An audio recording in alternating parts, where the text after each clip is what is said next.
В последние годы в центр готовых решений большинства людей усилиями медиков и средств массовой информации заложена устойчивая программа поведения.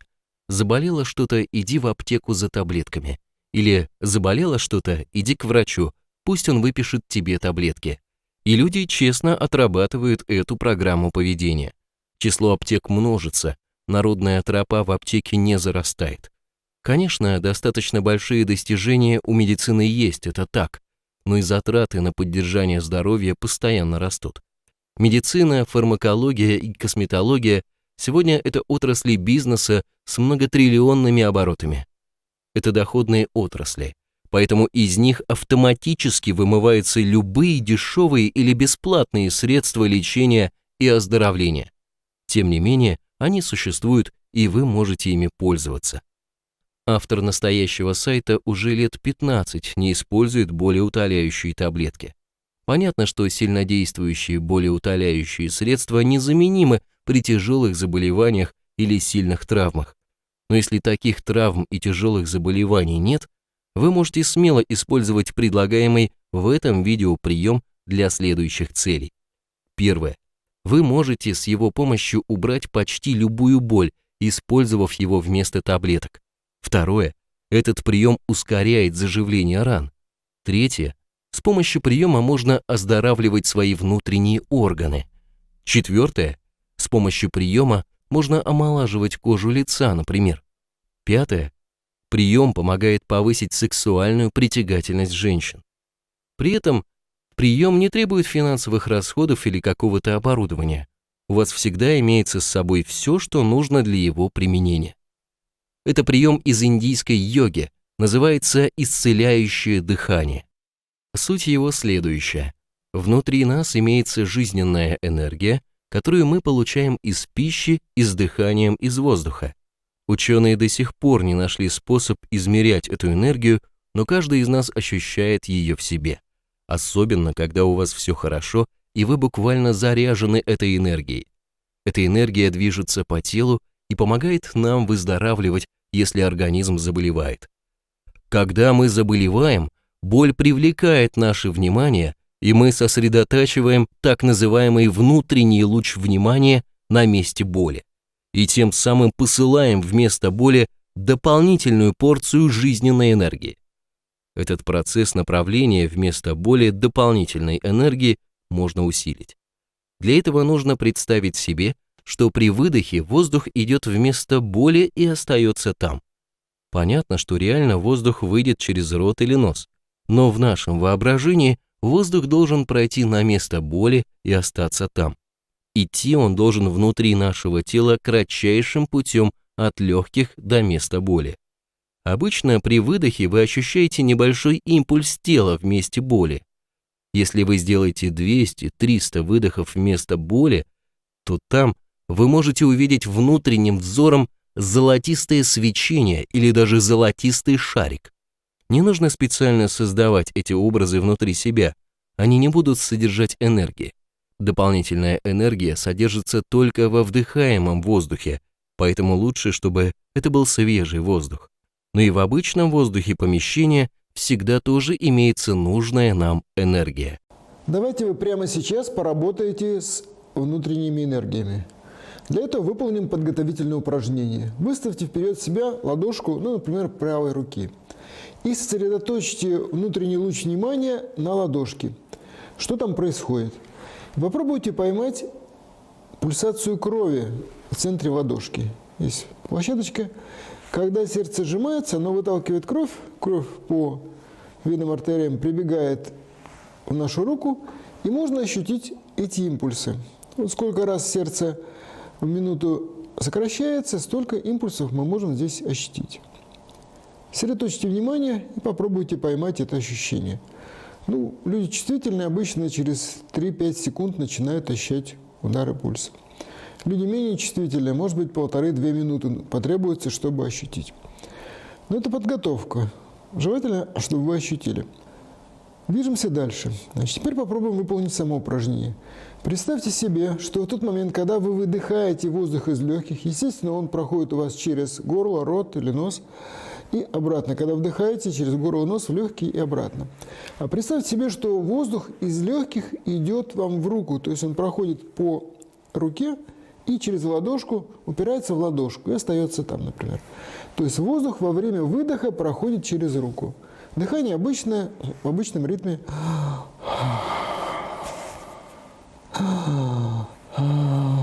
Я громко дышу специально, чтобы было непонятно было. Вы дышите как обычно. И сосредоточьте внимание на ладошке, что там происходит в момент, когда приходит выдох.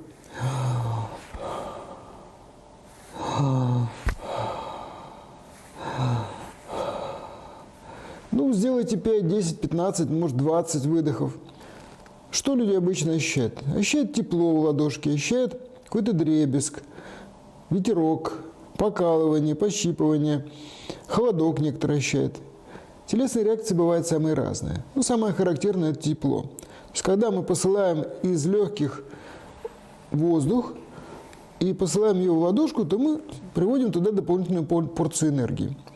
Энергии, которую мы можем использовать в полезных целях. Но ладошке она не нужна, поэтому точно так же мы будем работать с любой другой частью тела. Если у вас болит плечо, например, то вы при выдохе посылаете энергию в плечо. Если вы не чувствуете, например, нет боли в плече, а просто там какая-то царапина, хотите, чтобы она побыстрее зажила, то можно положить руку на то место, куда вы хотите послать энергию, чтобы чувствовать, куда посылать, и продолжать выдыхать.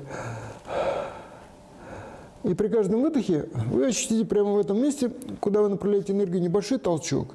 Либо импульс тепла, либо покалывание, либо толчок даже небольшой. Ощущения бывают самые разные, не имеет значения, какой у вас. Важно, чтобы вы это делали и держали ваш внутренний луч именно в той точке, куда вам нужно пригнать энергию. А куда пригнать энергию? Это нога, может быть, колено, живот, все что угодно. В груди что-то болит, какая-то железа болит. Простыли, носоглотка. Направляйте энергию прямо. Вдохнули и на выдохе направляете вот в эту часть лица. Продуваете, прогоняете энергию по носоглотке, лобную часть начальную, и любой насморк вы можете за 150-200 выдохов убрать. Если в голове что-то болит, значит, сосредотачиваете внимание в голове и выдыхаете в голову. 50-100 выдохов, и любая головная боль проходит. Если нет боли, а просто хотите в какое-то место тела нагнать энергию, то просто представляйте себе, куда вы гоните энергию. Например, вы хотите нагнать энергию в лицо, это процедура омоложения лица. 150-200 выдохов в лицо, и вы почувствуете, как у вас начнет покалывать кожа буквально, мешочки под глазами, если были, они пропадут, и лицо даже может немножко порозоветь. То есть вы нагнали энергию, кожа немножко омолодилась, немножко почувствовали себя более живой. Потому что обычно люди мажут кремом, женщины, немножко массируют, конечно, но энергетические посылы не делают. Делайте, пожалуйста, будете выглядеть еще лучше. Это все, собственно. Дальше слушаем видео и выполняем те рекомендации, которые имеются в нем. Ритм дыхания менять не нужно. Дышите так, как вы обычно дышите. Если вам трудно представлять себе, как воздух из легких проходит вместо боли, то просто сосредоточьте свой луч внимания на месте боли, дышите и больше ни о чем не думайте. Либо считайте свои выдохи. Энергия при этом все равно пойдет вместо боли. При выполнении упражнения важно не отвлекаться ни на какие другие дела, так как при этом энергия перестанет поступать вместо боли. Каждый такой дополнительный выдох вместо боли несет небольшую порцию дополнительной энергии, поэтому для получения эффекта ослабления или полного устранения боли нужно делать 100, 200, 500 выдохов вместо боли. Количество необходимых выдохов зависит от степени тяжести заболевания или травмы той части тела, куда вы направляете дополнительную энергию. Какую боль можно убирать? Практически любую и в любой части тела. Рука, нога, позвоночник, живот, голова. Боль в любом месте тела имеет одну и ту же задачу – привлечь ваше внимание и получить дополнительную энергию для выздоровления. С помощью этого приема вы будете посылать усиленную порцию энергии, поэтому процесс выздоровления пройдет быстрее. Если болезненный процесс совсем новый, не очень сильный, например, царапина, ушиб, недомогание, то можно убрать боль за один раз и навсегда. Если этот процесс, требующий длительного времени для выздоровления, то можно с помощью приема убрать боль на сегодня, на следующий день прием придется повторять. На выполнение приема требуется хотя и небольшое, но время. Например, для того, чтобы сделать 200 выдохов, необходимо примерно 30 минут находиться в неподвижности. Выдохи нужно обязательно считать, это позволит не отвлекаться на другие мысли. Если отвлеклись и перестали посылать энергию вместо боли, не ругайте себя. Как только вы обнаружите, что отвлеклись, опять сосредоточьте луч внимания вместо боли и продолжайте выполнять этот прием. Лучше работать с этим приемом сидя или лежа. Поскольку он требует от вас концентрации внимания на месте боли, то никакие действия параллельно совершать не рекомендуется, поскольку вы все время будете отвлекаться от процесса отправки энергии вместо боли. Зато прием можно выполнять в любой ситуации, когда у вас имеется время, не занятое никакой мыслительной деятельностью. Например, когда вы едете в маршрутке или в автобусе. Сидите на совещании или на конференции, где вам не обязательно слушать выступающих. Лежите в больнице. Сидите в кресле стоматолога, который лечит ваши зубы. Сидите или стоите где-то в очереди и так далее. Нельзя выполнять это упражнение, когда вы ведете автомобиль. Это может привести к аварии, поскольку вы будете концентрировать внимание не на дороге, а в месте боли. Это мы рассмотрели, как можно быстро и без таблеток убрать боль. Почему важно делать это без таблеток? Потому что все они работают по одному принципу – обрывает связь между больным органом и головным мозгом. Эволюция выстроила сложнейшую систему самодиагностики неполадок в нашем организме с помощью болевых рецепторов, которые посылают в головой мозг сигнал о том, что в каком-то месте нашего организма имеется нарушение, и там нужна помощь. В том числе нужна дополнительная порция энергии. Когда вы выпиваете обезболивающую таблетку, все сигналы от болевых рецепторов перестают поступать в мозг, и человек не знает, что у него что-то не в порядке. Больной орган остается без помощи сам по себе. К чему это может привести? Приведем сравнение. Например, у вас в автомобиле загорелся датчик нехватки масла в двигателе, значит, вам нужно долить масло и искать место его утечки. А вы просто взяли и отключили датчик, ничего не делая с двигателем. К чему это приведет? Скорее всего, через некоторое время двигатель просто заклинит, и его ремонт обойдется вам в немалые деньги. Когда вы пьете болеутоляющую таблетку, вы делаете то же самое. Выключаете датчик наличия неисправности в организме. Как долго ваш организм сможет успешно функционировать дальше, не ломаясь, предсказать трудно. Но рано или поздно он обязательно сломается, и вам придется долго и дорого чинить свой организм.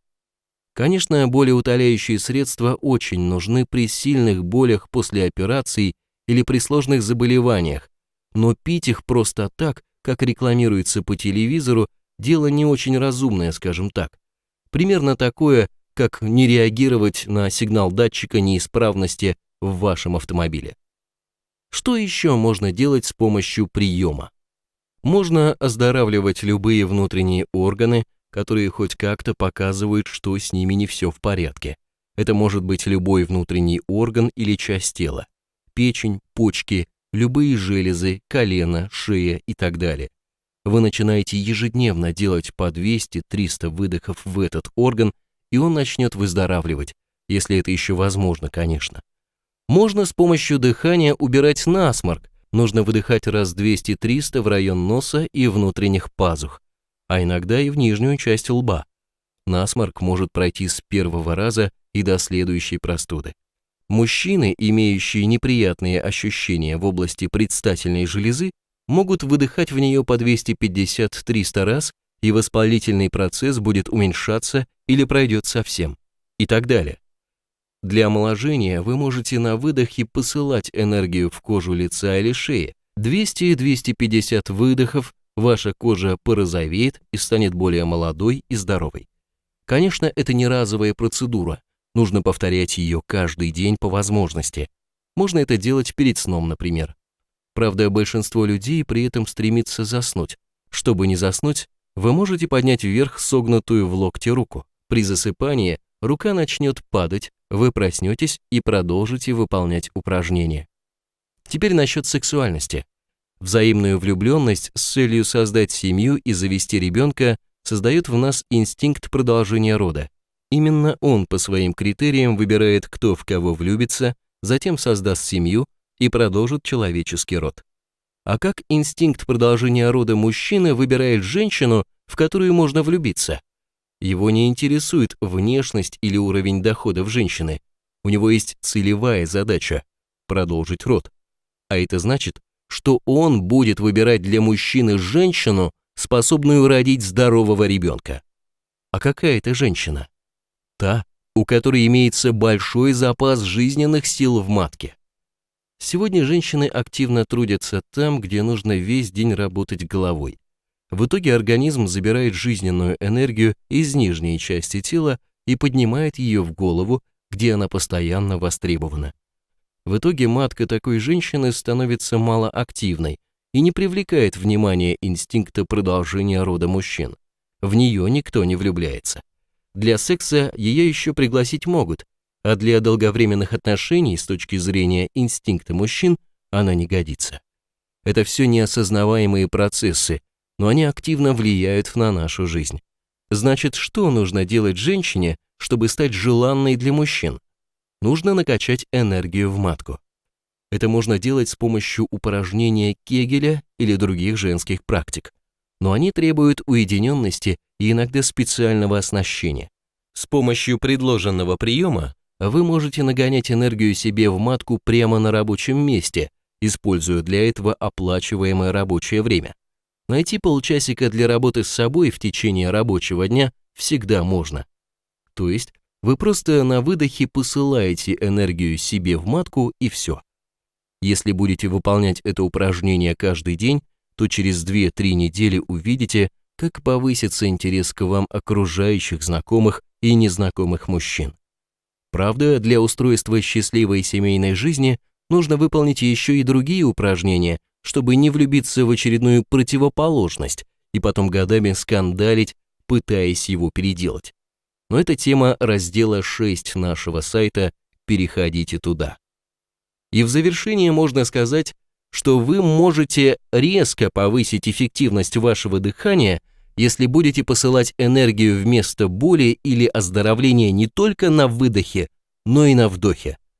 Вам нужно будет представлять себе, что во время вдоха воздух из горла тут же движется вместо боли и останавливается там.